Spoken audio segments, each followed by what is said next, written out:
Hey guys, it's Dr. Justin Marcagiani here. Today's podcast is we're going to be talking about the top 5 nutrients to address gut inflammation and leaky gut or gut permeability. So this is a topic that's pertinent to a lot of our patients, as gut inflammation is usually some component in why they're not feeling good.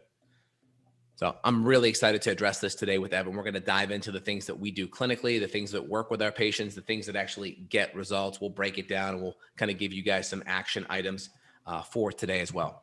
Evan, what's cooking, man? How we doing? Hey, doing really well. And, we always come up with a title and then we over deliver on that title. So we're calling this something along the lines of top 5 nutrients to help your gut or to heal your gut or support intestinal permeability. But maybe we end up going over 5. So I'm just going to go straight to my favorite because it's so easy. It's so broad spectrum in its use, and it's so safe for people across the board to use it, whether it's kids, adults, the elderly population, even people that don't have testing. Our philosophy is test, don't guess. We want to have the data. We want to have good stool testing and good organic acids testing to look into the gut deeper and figure out what's going on under the hood.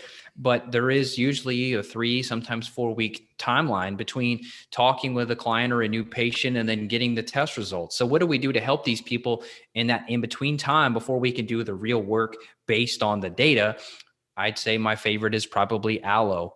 And specifically, you and I use an aloe extract that's a 200-to-1. So it's 200 pounds of gel converted to 1 pound of extract, and then that's encapsulated. We had a young boy, not super young, maybe 16, 17, but he was diagnosed with autoimmune gut issues, Crohn's, ulcerative colitis, actually pancolitis, where the whole digestive tract was affected, major bleeding in the stool. We got him on simply a 200-to-1 extract of aloe. And within 3 weeks, we did a new GI map stool test, and we dropped his calprotectin levels, which is his gut inflammation, by 1,000 points just by aloe alone. Unbelievable. Yeah, it's powerful what nutrients can do. Now, I always tell patients, if you're trying to come in and make some changes out of the gates, your best bang for your buck's going to be fixing the food, because the food is constantly getting your body, getting your gut inflamed. So the first thing we can do is look at the inflammatory food that could be coming in. This could be gluten or other technically gluten-free grains like corn, oat, rice, those kind of things. So you want to really get the grains out. You want to really get a lot of the polyunsaturated omega-6 vegetable oils. And again, the reason why vegetable oils tend to be more, let's say, poor is because they're highly processed to extract the fat. And the processing actually damages the fat and creates free radical stress within those fats, because the more you take in damaged fats, your body has to utilize antioxidants to stabilize the fats so they don't create free radicals. And so it depletes a lot of your antioxidants, and then those fats take on and become part of your cell membrane.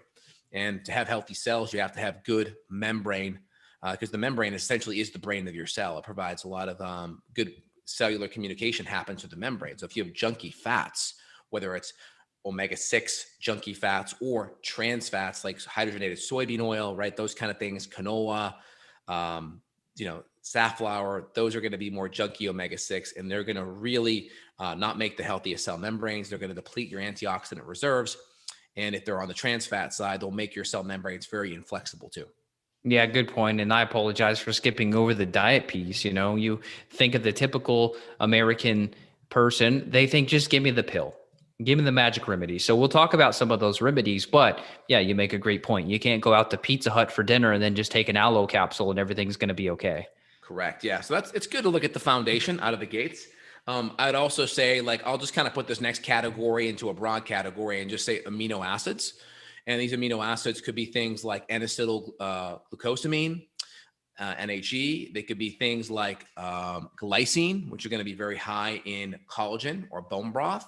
And they could also be things like glutamine. So I kind of put these in the amino acid bucket. One, they tend to be very good support for the enterocytes of the gut lining. They can be used as fuel for the gut lining. They also can help with gut permeability. And glycine is a really good backbone for connective tissue. So it can be very helpful for a lot of that connective tissue healing out of the gates. So how about enzymes? When you hear nutrients to heal the gut or support the gut, you don't necessarily think about enzymes. You think of more, like you mentioned, the glutamine, aloe, the kind of calming, soothing things. But I would argue enzymes have a role in helping with reducing gut inflammation simply by improving digestion and reducing the putrefying and fermenting of foods. Because I know my gut Yes. was super inflamed. If I look back at some of my original stool tests when I had gut infections, yes, I was doing things to soothe my gut, but simply just treated the infections alone, got the inflammation down. And part of that process of treating the infections was using enzymes because my digestion was so terrible. I would get exhausted after a meal, and that was a sign that I had low stomach acid. So I would say the enzymes should be on our list here because so many people, due to age, due to stress, maybe you're eating in a loud restaurant, like you're on your lunch break for work and you're listening to us, or there's music, boom, boom, boom in the background, and you're sympathetically stressed while you're eating.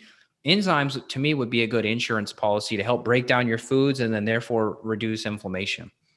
Yeah, foods are not broken down properly. They're going to sit, they're going to ferment, they're going to putrefy, they're going to rincidify. Also, those foods are more likely to create hydrogen and methane gases because they're fermenting.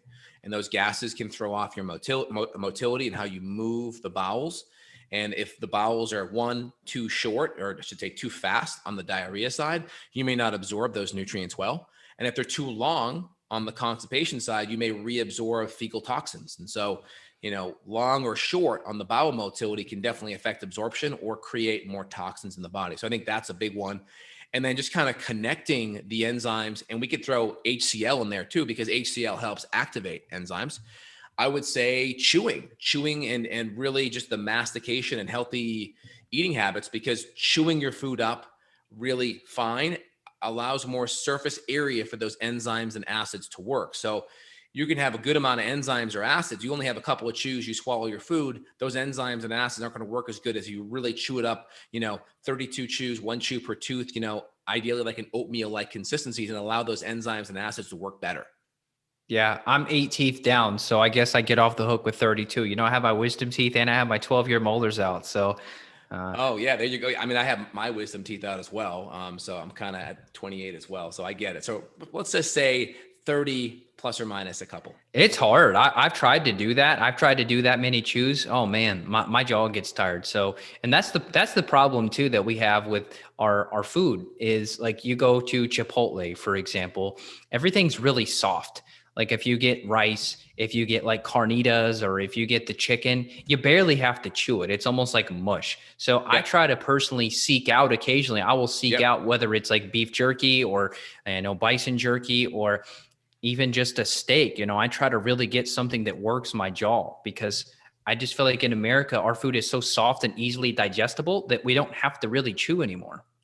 Yeah. And so if you have a nice steak or a nice whole chicken, just make sure you chew it up. Same thing goes with overhydrating. Try to get your first thing I do is when I go to eat a meal, I kind of go to the reverse osmosis filter, get a nice big glass of water or two, add some minerals, one, two, and then I get my meal going. That way it gives me 10, 15 minutes or so for everything to absorb. And of course, the colder the water, you got to take a little bit longer because your body holds that water in your stomach, heats it up to about room temperature, and then passes it through. So the colder that water is, the longer you should wait in between a meal. How about mushrooms? This is something that, just doing a little bit of research before we hit record, this is something that I don't necessarily go to right out of the gate, but I've been using mushrooms for a long time. I know you and I personally have been taking mushrooms for a long time. And it turns out that, for example, lion's mane mushroom has some really, I would say, probably just as impressive as some of the other herbs you're mentioning, whether it's like DGL licorice or marshmallow, kind of the conventional gut healing ones. Lion's mane has some really awesome anti-inflammatory properties. There were two papers that we had found here on lion's mane mushroom being shown to protect from and shrink gastric ulcers. Also, lion's mane was shown to significantly improve symptoms of two major inflammatory disorders of the digestive system. And so that's cool because normally we're using lion's mane for cognitive problems. I know for me, my brain is much more clear. I've got lion's mane mushroom in my system right now. I took 2 capsules this morning and I certainly feel it mentally, but I did not even think that I was feeling it in my gut. So that's cool. Totally. Yeah. I think that's really important. Again, a lot of gut issues, the immune system can be a big player at it. And so, of course, if you're able to modulate the immune system with the medicinal mushrooms or immunogenic compounds that are going to be in those mushrooms, whether it's beta 1,3, D-glucan, whatever that is, it could have an effect on gut permeability and improving digestion. So I think all that's very, very important. Also, just kind of one pet peeve of mine, someone in the comments was chatting about this. A lot of people, when they talk about leaky gut, they talk about leaky gut like it's the cause of a problem. Leaky gut is the effects of on what's happening with the gut. So the more inflamed you are, the more you're not breaking down your food, the more crappy the food is, the more inflammatory the food is, the more dysbiosis we have, the lack of certain nutrients we have, the more stress we are, right? All that then creates and increases the chance of gut permeability. Gut permeability isn't the cause unto itself. It's the effects of a lot of other issues happening. So when people talk about, oh, you got to fix the leaky gut, it's like, not necessarily, it's like saying, oh, we have to fix, imagine you have a leak in your roof and the water's pooling on the carpet below. You say, oh, we got to fix that water on the floor. It's like, no, you fix the hole in the roof. And again, it may be semantics, but we got to call a spade a spade. If the water's coming in through the roof, you say we got to fix the hole in the roof. You don't say we fix the water on the ground, right? So I just want I want to train everyone to kind of get thinking about things from a root cause standpoint versus labeling the damage at the end result. Conventional medicine is really good at labeling damage down here and not talking about the effects up top. The cause up top. They're labeling the effects down here. So we want to go root cause. Yeah, that's great. And I'm sure we could come up with other analogies on it, but that makes a lot of sense. It's kind of like, okay, we need to come in with the towel. Oh no, now we have the super absorbent towel. This towel is going to absorb 1,000 times more water on your floor than any other towel. And then yes, this carpet is mold resistant. So if you use this carpet, that water in your carpet won't create mold, but you're still missing the freaking hole in the roof. Exactly. So we just got to really be on top of that. Make sure everyone's thinking root cause. So I think that's really helpful. Well, let's call it out. Let's call out why that happens, though. It's simply money, and it's the supplement industry. There's a lot of money. Yeah, it's marketing. There's a lot of money made on leaky gut this and this leaky gut book and this leaky gut protocol and this leaky gut practitioner. The problem is you could take all these leaky gut supports for a decade and never treat the infections. Like if you just went and did, like you mentioned, glutamine, and we hit the zinc carnosine and the DGL, and we did the aloe, like we talked about in the beginning, none of those are going to erase a blastocystis hominis parasite infection. None of those are going to get rid of Giardia. None of those are going to treat the H. pylori. They may help, but they're definitely not going to eradicate the issue causing the leaky gut in the first place. So that's just marketing. It's money involved in this. And, as practitioners, I think it's really smart of you to call it out like that, because it is frustrating for us, because we'll look on a new client or a new patient's intake form and they'll be taking all these quote leaky gut supplements. Yeah, I found this leaky gut protocol online and I still have all these digestive problems. And it's like, well, yeah, look at your stool test. You have all these issues, and you could do that for 20 years and never fix it. So I could rant on that all day. Yeah. Other thing I would just say out of the gates is it's okay to palliatively support the leaky gut. We just have to make sure when you're palliatively supporting something, we're also root cause supporting it as well. Root cause fixing it, palliative support, totally fine, right? Nothing wrong with that. We just got to call a spade and not pretend the palliative leaky gut support is root cause support. Yeah. As long as we can do that, then I think we're pretty good. Next thing I would highlight out of the gates, and you see this herb being listed as being very helpful for the gut permeability, but it's also very helpful on the adrenals. So that's licorice. And so when we use licorice, there's a lot of licorice being used in leaky gut supports that's deglycerized. And this is the glycerized component of the licorice is pulled out. And the glycerized component of the licorice is the component that slows the breakdown of cortisol. I think it's the 11-beta-hydroxysteroid dehydrogenase 2 enzyme. The licorice inhibits that enzyme. That's the enzyme that helps break down cortisol. So we know cortisol, too low, we need healthy levels of cortisol to actually build up the gut lining. It helps with building up the gut lining. Of course, if our cortisol levels are too high and we're chronically stressed, right, that can also break down the gut lining. We know that with people that are chronically stressed getting ulcers, right? We know that as well. And so when we look at licorice, it really helps with cortisol improvement. So if we do a cortisol test and we see chronically low cortisol, that can actually help with the gut lining, with the mucosa, with the stomach, with the duodenum. And that can actually help with the cortisol and bringing that back up, and that can help build back up that gut lining. And so we like licorice that's non-deglycerized for the gut, and non-deglycerized licorice, we give it typically orally, sublingually to our patients. That will eventually trickle downstream to the gut as well. And so licorice can be a powerful thing. You just have to be careful if you're giving a non-deglycerized version to people that have already higher level of cortisol, that may make things worse. So we just got to make sure we're testing that to know what kind of pattern we're seeing. Yeah, that's a good point. So we could do a whole part two on that if you want. Give us some feedback, like maybe the gut hormone connection, and we could hit that in detail. But yeah, you highlighted a very important point, which is that cortisol is involved with this whole process, and it really is a Goldilocks zone. If you have too little cortisol, you're exhausted and you're probably going to be dependent on stimulants and caffeine and sugar and things that are going to damage your gut. But then simply you don't have enough to build up the gut. And then if you have too much, now you're catabolic, you're breaking down your muscle tissue and you're breaking down your gut barrier. That's probably part of the reason that I lost a lot of weight and a lot of muscle when I first moved to Texas. So I had gut infections and I was incredibly stressed, just moving and leaving my family behind, emotional stuff, homesickness, gut infections. I had the perfect storm to tear up my gut. So I can tell you firsthand that adrenal supports did help. And that was probably because it was helping regulate the cortisol levels, which then in turn took the load off my gut, so to speak. 100%. Yeah, I like that. So it's good to really make sure that's under control. How about probiotics? I think it's worth mentioning. I mean, these are totally valuable tools that can help regulate histamine. We can regulate bacteria with it. So let's dive into that. Yeah, so you have I said you have 3 to 4 big families, okay? So you typically have your lactobacillus and your bifidobacter, which are typically come together in usually a good, high quality, broad spectrum probiotic. So in my line, we have one called Probioflora that's going to have a lot of the different lactobacillus, whether it's KCI, Acidophilus, Bulgaris, Brevis, Rhamnosus. And then, of course, you have a lot of the bifidobacterium, whether it's Bifidobacterium bifidum, longum, brevis, right? So those are your broad spectrum lactobacillus or bifidobacter probiotics.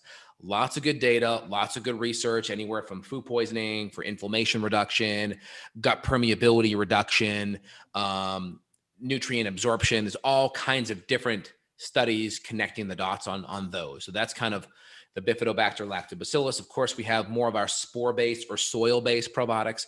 These are going to be a lot of your bacillus strains, right? Whether it's Bacillus subtilis, Clausii, coagulans, like Informis, right? These are the bacillus strains. These are really good if you are very much SIBO sensitive, FODMAP sensitive. We may use some of these over a Bifidolactobacillus species. And then, of course, I'm a big fan of a probiotic that's kind of more of a beneficial yeast called Saccharomyces boulardii. In my line, we have one called Sacroflora. Again, we'll put the links below for all y'all. So if you want to see it, we'll put the links below. Sacroflora, Saccharomyces boulardii is very helpful. A lot of studies on it, helping to improve immunity in the gut. IgA levels kind of get low when there's gut inflammation or gut stress.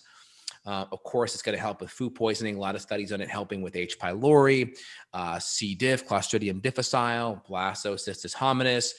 It also helps crowd out yeast and candida. So there's a lot of excellent benefits with Saccharomyces. We love it. And it's usually going to be a core part of my probiotic, my 5th R, which is repopulation, reinoculation on the good, healthy probiotics.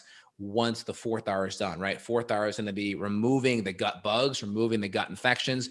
5th R, we come in, repopulate, reinoculate with good bacteria.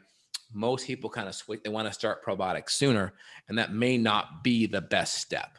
Not saying it may not help, but some people I've just found, one, it's just a lot of pills, and 2, if they have a lot of bad bugs in there, it's like going and getting a whole bunch of good fresh grass seeds thrown down on a lawn full of weeds, right? You got to get the weeds done before we throw down the seeds, right? Got to get the car washed before we get it waxed. Kind of like that. Yeah, we had a lot of good feedback on the podcast we did. Remember, we were talking about probiotics and how a lot of new research is showing probiotics are being used to help with getting out mycotoxins. And we know that mold toxins damage the gut. So yes. So I've honestly been working in probiotics into the protocol sooner, and most people do well.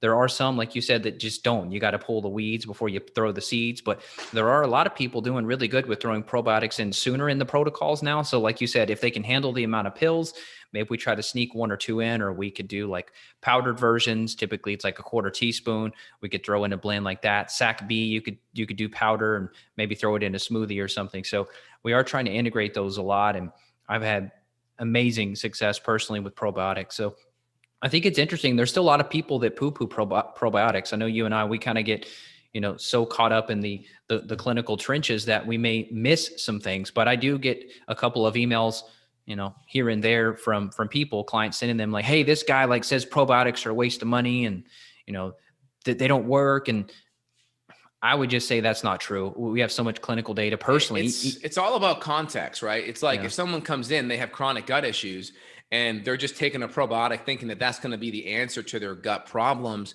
It's probably not, right? And that's where we're trying to have a comprehensive functional medicine plan that's root caused, and not just trying to throw supplements at the wall thinking that that's going to fix it. So yeah, I understand if that, where that person is coming up with that bias is from not having a comprehensive root cause plan with a functional medicine practitioner. They're just trying to throw supplements at it, hoping it will fix the symptoms, not fix the root cause.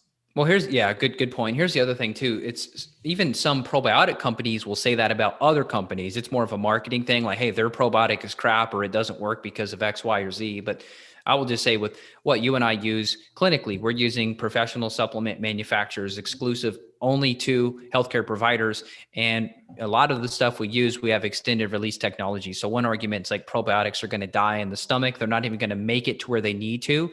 But a lot of the new technology we use, they're not even going to break open. They're going to be resistant to the stomach acid. So that's another problem too. When you hear these little like super, sometimes buzzworthy type articles, it's not taking into consideration the quality, the quantity, the purity, the potency, the technology involved. It's like probiotics, they get the label and then that's it. And that's just not a fair classification. Correct. And then also, Consumer Reports did a study on probiotics a couple of years back, maybe 5-10 years ago. And what they found is most probiotics, that they put a number on the outside of the bottle. Hey, this is how many colony forming units. And what a lot of the cheap companies do is they say, okay, this is how many should have been in this probiotic at manufacturing of this product. Let's say it's 20 billion.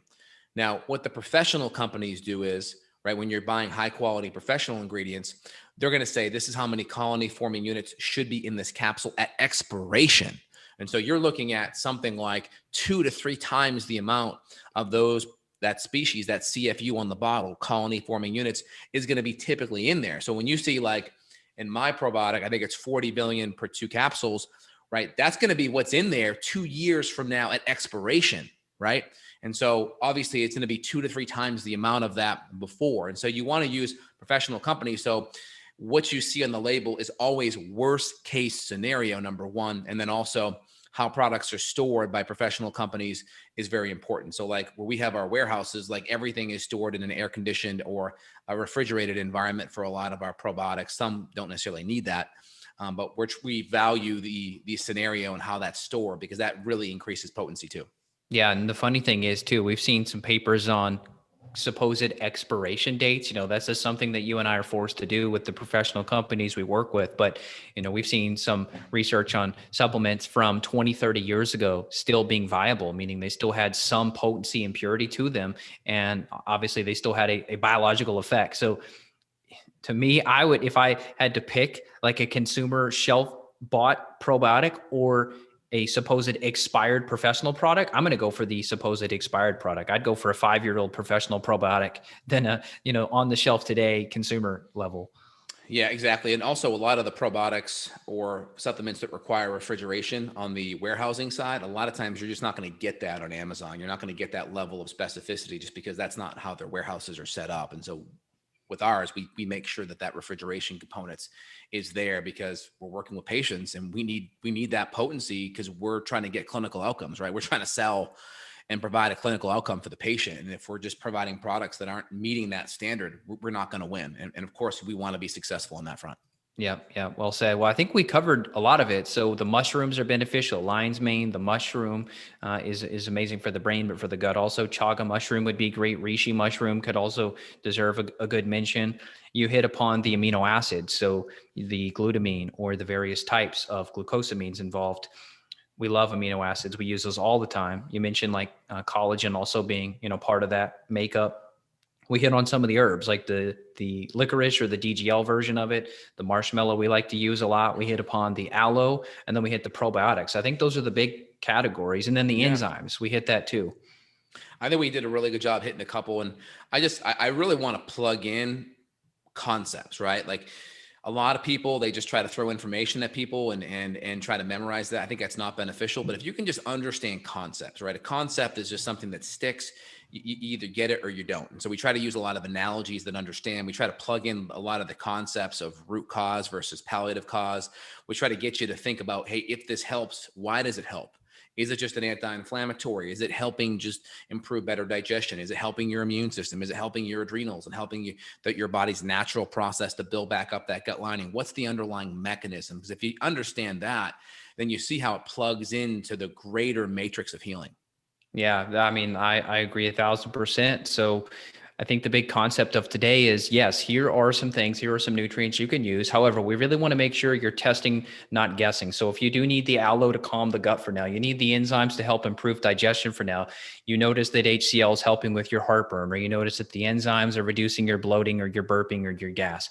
Great. But what led to all that in the first place? What led you to need the aloe because you had gut inflammation? What led you to need the enzymes? That's where somebody like us can come in and help you figure that out and plot it on paper. And, we've been through the trenches personally and clinically. We're always improving upon ourselves.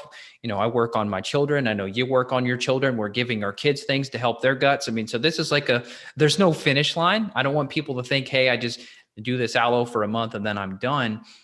There's not a finish line with the gut. We're constantly being exposed to new toxins and new pathogens. We've even seen with the virus that's been going around, a lot of issues with the gut there. We've seen a lot of issue with tissue destruction in the intestinal tract. So who knows right now what the 5-10 year outlook of the GI health in the US is. Right now, our guts are notoriously bad due to glyphosate and other things damaging them. So just a quick note, you kind of started with the diet. I'll end with the diet. 100% organic is important. If you're going to go buy all these probiotics, but yet you're going to eat strawberries with an average of 22 pesticides on them, if they're not organic, you're wasting your freaking time and your money, because we know all those pesticides are just killing the beneficial bacteria in your gut that you're trying to re-inoculate or repopulate with. So please go organic, before you spend money on probiotics. Exactly. And then also, how long do these probiotic strains last in your gut? I mean, a lot of times you're going to see the data showing about 1 month or so. So they don't stay forever. So when you take a probiotic, it's not like it's there forever. So it'll hang around typically for a month. It'll help with nutrient synthesis. It'll help with nutrient absorption. It'll help with inflammation, modulating the immune system. There's some data that maybe the spore-based probiotics hang around a little bit longer, and they may help proliferate the growth of other beneficial species. So just think, when you take a probiotic, it's not forever. Now, the goal is that we're getting some level of fermentable foods in your diet, whether it's from sauerkraut or low sugar kombucha or some kind of fermented pickle or something, or cultured coconut milk, or potentially a high quality raw milk if you can tolerate it. So that's typically how we're getting exposed to probiotics, more on a day in, weekend kind of situation. If you're someone that can't get that level of exposure with fermentables from food, then you probably want to be on a probiotic a little bit more frequently. If you're not getting those fermentables. So we just got to plug and play where we're at. I think our ancestors probably did more fermentable foods, which is ideal. But if we can't, we plug in a good quality probiotic, or at least throw in something every couple of months just to kind of fill in the gap to make sure we're getting exposed to those good fermentables. Yeah, great point. I just want to highlight what you said too, which is that your gut bacteria are actually going to help you with your health in other ways. So once gut bacteria are optimized, you're healing the gut, you're making neurotransmitters the way you should. You're making serotonin, you're making things to improve yourself. You're making B vitamins to help your energy and your mitochondria. So this is why really the gut, I mean, we can't stop talking about it because it literally is the foundation. Exactly. So just kind of want to make sure that is understood and that makes sense for everyone. We'll put a list of recommended products down below so you guys have access to those. You want to support us, support the show. We appreciate it. We'll put those down below. Also, if you guys want to reach out to Evan Brand, head over to evanbrand.com. Evan is there for you guys worldwide. And again, I'm there for you as well, justinhealth.com, Dr. J, myself. There'll be a little link button you guys can click and reach out to us. We are available worldwide to help you guys, help support y'all. We want to make sure that you have the support you need, and you have a good comprehensive plan to get what's going in the right direction if you're not having success. And then also just try to apply one thing today as well. If you're overwhelmed and you're having a sticking point, great to reach out. If not, just try applying this information. We want to really help as many people as possible, and we know we're going to help many more people than we actually see in person with this information. So just make sure you're applying it. And if you are enjoying it, share it with family and friends that could also benefit. Put your comments down below. Let me know the best part that you liked about this, what resonated with you the most, and give us a like and share as well. We appreciate it. Yeah. And if you're on the app listening, if you're on your Apple Podcast app or Stitcher or wherever else, give us some stars. Let us know what you think the show deserves. Between us both, we have, well, I lost count, but it was somewhere over 700 5-star reviews for our podcast in between our various feeds. So please give us some stars, give us some sentences, give us a blurb on whether you still call it iTunes or Apple Podcast. We'd love to beat out people that are not clinically oriented. There's still like top health podcast out there that it's just theory, theory, theory, theory. And then we have to like recalibrate people's theories because they're not clinically based. So we would love to beat those people. How do we beat those people? We go higher in the charts. How do we do that? With your reviews. So We give us some appreciate it. stars. Thanks, y'all. You guys have a phenomenal day. Take care.